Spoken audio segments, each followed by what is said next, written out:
새해 복 많이 받으세요. 어르신들, 딸 가진 아버지의 마음이 어떤 것인지 잘 알고 계시지요? 제가 오늘 들려드릴 이야기는 조선 숙종 시절 깊은 산골에서 있었던 일입니다. 이야기 시작 전 구독과 좋아요 눌러주시고 댓글로 응원 부탁드립니다. 매서운 칼바람이 부는 깊은 겨울산, 눈 덮인 오두막. 지게를 진 채 숨을 몰아쉬는 남자의 뒷모습이 천천히 보입니다. 그 산골에 길람이라는 나무꾼이 살았습니다. 나이 35, 아내를 일찍 여의고 7살 난 딸 꽃님이와 단둘이 살고 있었지요. 말이 좋아 집이지 사방에 바람 구멍이 뚫린 오두막이었습니다. 문풍지를 아무리 발라도 소용이 없었어요. 밤마다 칼바람이 방 안까지 파고들었거든요. 그 해의 겨울 꽃님이가 해소병에 걸렸습니다. 처음에는 가벼운 기침이었습니다. 에헴, 에헴, 그 정도였지요. 길람은 대수롭지 않게 여겼습니다.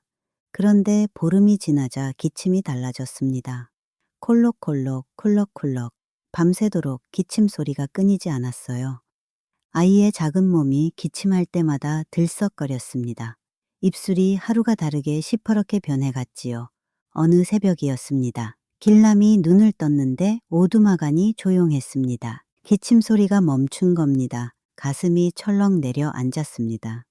꽃님아 벌떡 일어나 아이에게 달려갔습니다. 숨은 붙어 있었습니다. 다만 너무 지쳐서 기침할 힘조차 없었던 것이지요. 이불을 걷어보니 아이의 손이 새파랗게 질려 있었습니다. 손이 부들부들 떨렸어요. 제 손이요. 아이 손이 아니라 아비인 제 손이 떨렸던 겁니다. 그날 길람은 결심했습니다. 내 자식 목숨은 내가 구한다. 그 한 문장이 뼛속까지 박혔습니다. 다음 날부터 길람은 짐승도 잠든 새벽에 산을 탔습니다. 도끼질 소리가 어둠 속에서 퉁퉁 메아리 쳤습니다. 남들이 한 번 지고 내려올 나무를 2번, 3번 날랐습니다. 손바닥이 갈라져 피가 맺혔습니다. 어깨는 지게에 눌려 살점이 패였지요. 밤에 오두막으로 돌아오면 어깨 위로 붉은 핏물이 배어 있었습니다. 하지만 길람은 멈추지 않았습니다. 숯을 굽고 온기를 깎아 장터에 내다 팔았습니다. 어르신들, 당시 나무꾼에게 80냥이 어떤 돈인지 아십니까?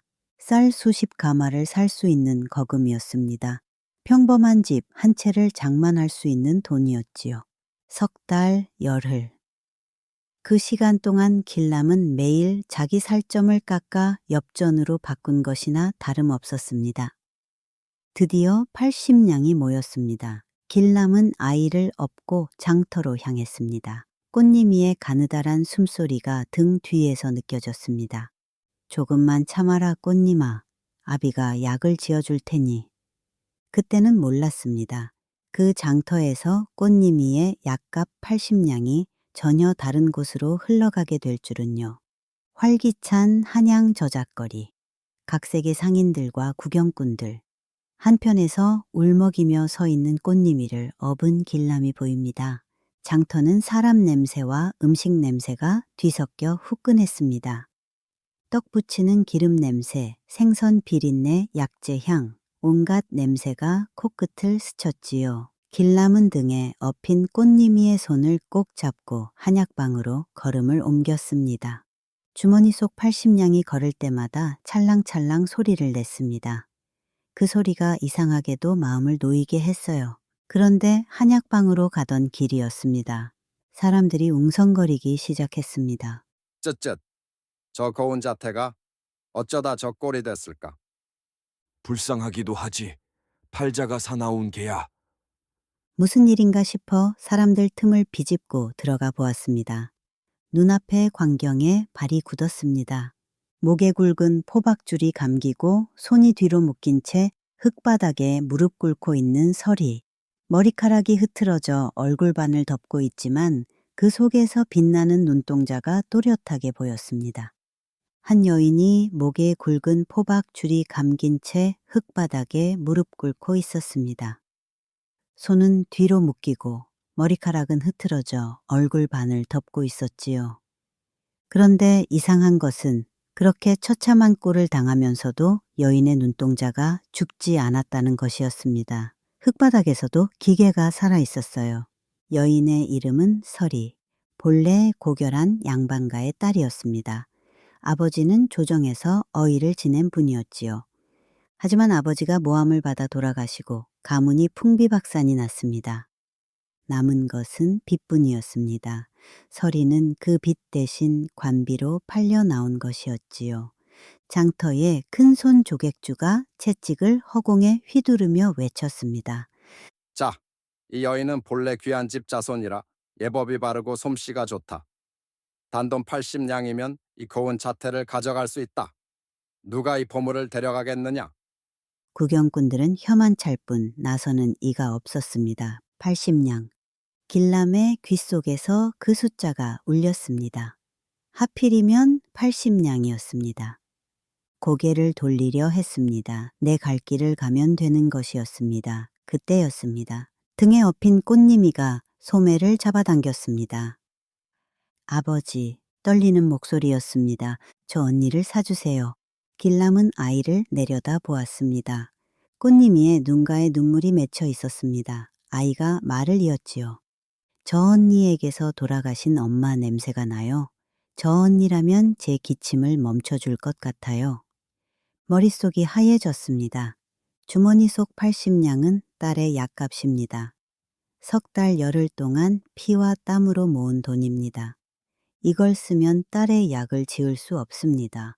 하지만 꽃님이의 눈망울을 참아 외면할 수 없었습니다. 길람은 서리의 눈을 보았습니다. 흙바닥에서도 꺾이지 않은 그 눈동자를 보는 순간 무언가가 가슴 깊은 곳에서 울렸습니다. 손이 저절로 주머니를 풀고 있었습니다. 여기 내전 재산 80냥이 있어. 이 여인을 우리 꽃님이에게 주시오. 시장통이 발칵 뒤집혔습니다. 미쳤군, 미쳤어. 나무꾼 놈이 계집에 눈이 멀어 딸 목숨값을 버리는구나. 비웃음과 손가락질이 사방에서 쏟아졌습니다. 하지만 길람은 아무 말 없이 묵묵히 서리의 포박줄을 풀었습니다. 밧줄이 풀리는 순간 서리의 손목에 박힌 줄자국이 보였습니다. 피가 맺혀 있었습니다. 서리가 고개를 들어 길람을 올려다 보았습니다. 입술이 달싹거렸지만 아무 말도 나오지 않았지요. 다만 눈시울이 뜨거워졌습니다. 서리의 눈시울이요. 장터를 빠져나오는 길람의 등 뒤로 수군거림이 따라붙었습니다. 하지만 등에 업힌 꽃님이는 서리의 손을 꼭 잡은 채 놓지 않았습니다. 그때는 몰랐습니다. 길람이 80냥으로 산 것이 여인이 아니라 자기 가문의 운명이었다는 것을요. 초라한 오두막 안, 서리가 마당에서 약초를 고르는 모습, 부엌에서 약탕기가 보글보글 끓고 있었어요. 오두막에 도착한 서리는 한참 동안 말이 없었습니다. 흙바닥을 내려다보며 입술만 깨물고 있었지요. 부끄러움인지 억울함인지 아니면 둘 다인지 알 수 없는 표정이었습니다. 길람은 자책했습니다. 내가 정령 제정신인가? 꽃님이 약은 어찌하나? 가슴이 답답했습니다. 숨이 막히는 것 같았어요. 하지만 이왕 내린 결정이었습니다. 엎질러진 물은 주워 담을 수 없는 법이지요. 길람은 서리를 종으로 대하지 않았습니다. 윗방을 깨끗이 치워내주고 자신은 부엌 찬바닥에서 잤습니다. 며칠을 굶은 서리를 위해 아껴두었던 보리쌀로 밥을 지어 올렸지요. 밥숟가락이 그릇에 부딪히는 소리가 조용한 오두막 안에 울렸습니다. 서리는 밥을 받아들고 한참을 먹지 못했습니다. 그러더니 고개를 숙이고 울기 시작했어요. 소리 없이 어깨만 들썩이며 울었습니다. 길람은 그 모습을 보며 가만히 등을 돌렸습니다. 우는 사람 앞에서 눈을 마주치는 건 예의가 아닌 줄 알았거든요. 며칠이 지난 어느 밤이었습니다. 밤이 깊어 올빼미 소리가 산을 울리던 시각이었습니다. 서리가 길람 앞에 무릎을 꿇고 절을 올렸습니다. 주인 어른, 어찌 저 같은 천한 몸을 이리 대우하시나이까? 떨리는 목소리였습니다. 작게 속삭이듯 말했습니다. 사실 제 아버지는 전직 어이이셨습니다. 길람의 눈이 커졌습니다. 어이? 임금님의 몸을 돌보는 의원이라니. 서리가 말을 이었습니다. 아버지가 모함을 받아 돌아가셨으나 집안 대대로 내려오는 약방문은 제 머릿속에 모두 들어있사옵니다. 다음 날 아침 서리는 길라미산에서 베어온 풀단을 유심히 살폈습니다. 그러더니 눈을 반짝이며 말했지요. 주인어른, 이것은 잡초가 아닙니다. 맹문동과 지황이옵니다. 조선의 산천이 내린 보물이지요. 길람은 꿈에도 몰랐습니다. 매일 도끼로 베어내던 풀들이 귀한 약초였다는 것을요. 그날부터 서리는 길람과 함께 산을 타며 약초를 가려냈습니다. 세종대왕 시절 향약집 성방의 정신을 이어받아 우리 땅에서 나는 약초로 처방을 내렸지요. 서리가 정성껏 달인 약을 꽃님이에게 먹였습니다. 약탕기에서 보글보글 끓는 소리가 오두막을 가득 채웠습니다. 하루, 이틀, 사흘, 신기한 일이 벌어졌습니다. 꽃님이의 기침이 잦아들기 시작한 것입니다. 시퍼렇던 입술에 혈색이 돌고 뺨에 생기가 피어났습니다. 길람은 80냥으로 약을 지을 수 없었는데 약보다 더한 것을 얻은 셈이었습니다. 그뿐만이 아니었습니다. 서리는 궁중에서만 쓰이던 귀한 경옥고 제조법을 길람에게 알려주었습니다. 꿀과인삼, 생지황, 백봉령 4가지 약재를 정성껏 다리고 조려 만든 그 약은 삽시간에 한양 사대부 지방까지 소문이 퍼졌습니다. 길람의 오두막 앞에는 약을 구하려는 사람들의 줄이 끊이지 않게 되었지요. 나무꾼이 졸지의 약재상이 된 것입니다. 돈이 들어오기 시작했습니다. 오두막도 고치고 꽃님이에게 새 옷도 해줄 수 있게 되었지요. 서리는 꽃님이를 친딸처럼 돌보았고 꽃님이는 서리를 서리 언니라 부르며 따랐습니다. 좋은 일만 계속되면 이야기가 아니지요. 호사다마라는 말이 괜히 있는 것이 아니거든요. 나무꾼 길람이 갑자기 부자가 됐다는 소식이 장터에 퍼졌습니다. 그 소식을 들은 자가 있었습니다. 바로 조객주, 80냥의 서리를 팔았던 바로 그 사람이었습니다. 그의 눈이 이상하게 빛나기 시작했습니다. 하지만 그날 저녁 길람의 오두막에서는 전혀 다른 일이 벌어지고 있었습니다. 서리가 촛불 아래서 무언가를 빼곡히 적고 있었거든요. 긴 서신이었습니다. 누구에게 보내는 것인지 무엇이 적혀 있는 것인지 그때는 아무도 몰랐습니다. 동이 트기 전 새벽 오두막 밖에서 횃불빛이 번쩍이고 발소리가 다가오고 있어요. 길람이 마당으로 끌려나와 멍석마리를 당하고 있었고 꽃님이가 울며 아버지를 붙잡고 있어요. 그 일은 며칠 뒤 새벽에 벌어졌습니다. 동이 트기도 전이었습니다. 쾅쾅쾅 오두막 문을 두드리는 소리에 길람이 벌떡 일어났습니다. 문을 여는 순간 횃불빛이 눈을 찔렀습니다. 포졸 5-6명이 마당에 서 있었습니다. 나무꾼 길람이냐? 양반과 여인을 가두고 약을 팔아 폭리를 취한 죄. 고을 사또의 명으로 잡아간다. 무슨 소리인지 알아들을 수가 없었습니다. 변명할 틈도 없었습니다. 포졸들이 달려들어 길람의 팔을 비틀었습니다. 마당으로 끌려나간 길람은 멍석에 말려 곤장을 맞기 시작했습니다. 퍽퍽퍽. 곤장이 등짝을 때릴 때마다 살점이 찢어지는 듯 했습니다. 이를 악물었습니다. 소리를 지르면 꽃님이가 놀랄 것 같았거든요. 하지만 꽃님이는 이미 뛰어나와 아버지의 다리를 붙잡고 울고 있었습니다. 아버지, 아버지, 제발 우리 아버지 놔주세요.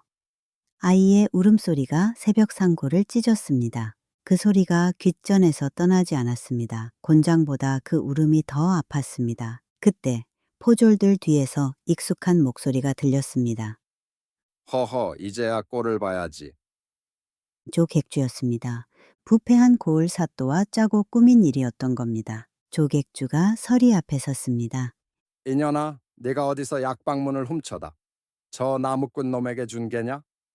어디 천한 것이 양반 행세를 해? 그는 서리의 팔을 잡아 끌었습니다. 다시 포박줄이 서리의 손목에 감겼습니다. 서리는 소리치지 않았습니다.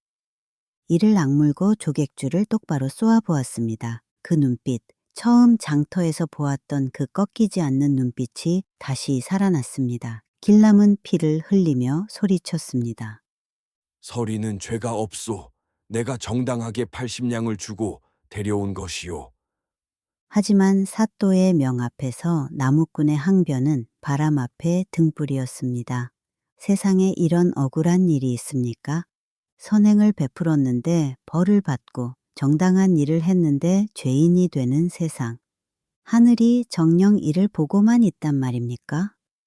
조객주가 승리의 미소를 지으며 서리를 끌고 가려던 바로 그 순간이었습니다. 잠깐 멈추시게. 장터 쪽에서 한 사람이 걸어오고 있었습니다. 허름한 두루마기에 낡은 갓을 쓴 선비 차림이었습니다. 포졸들이 비웃었지요. 뭐야? 저거렁뱅이 선비는?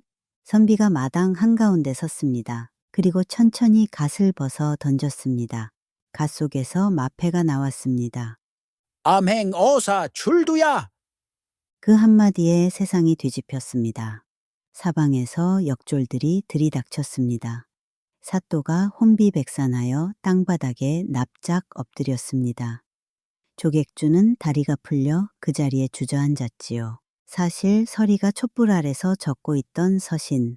그것은 아버지가 억울하게 죽임을 당한 경위와 조객주의 비리를 상세히 적은 고발장이었습니다. 서리는 길람 몰래 이 서신을 조정에 전달했던 것입니다.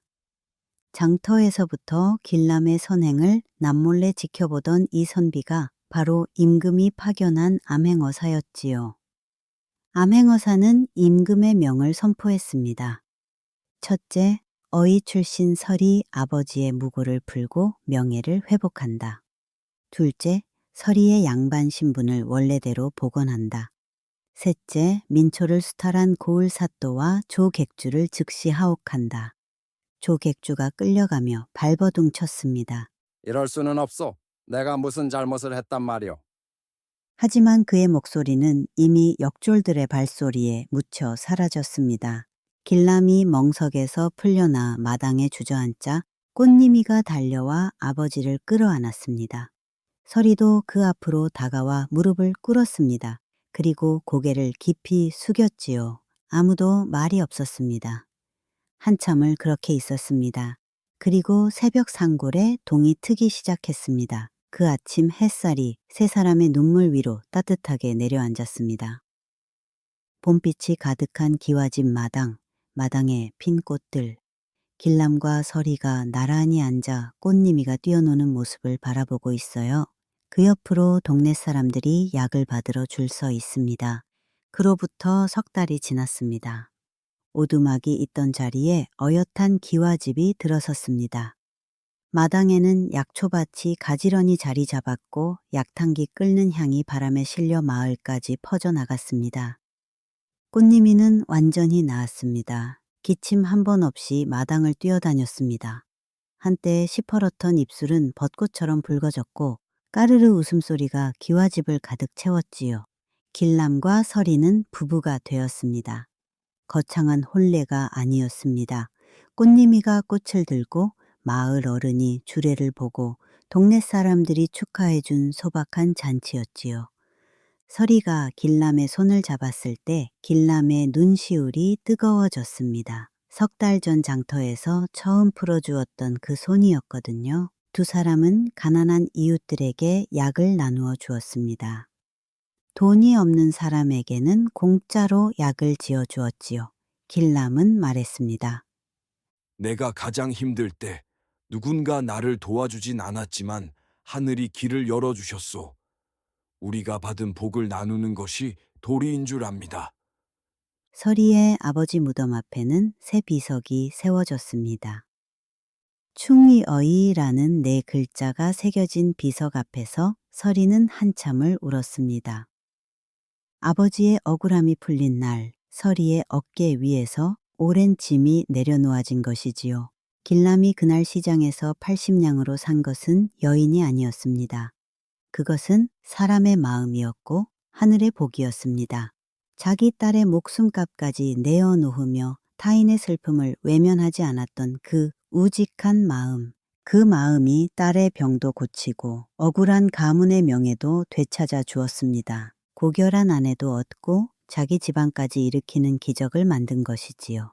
적선지가 필유여경. 착한 일을 쌓은 집안에는 반드시 경사가 따른다.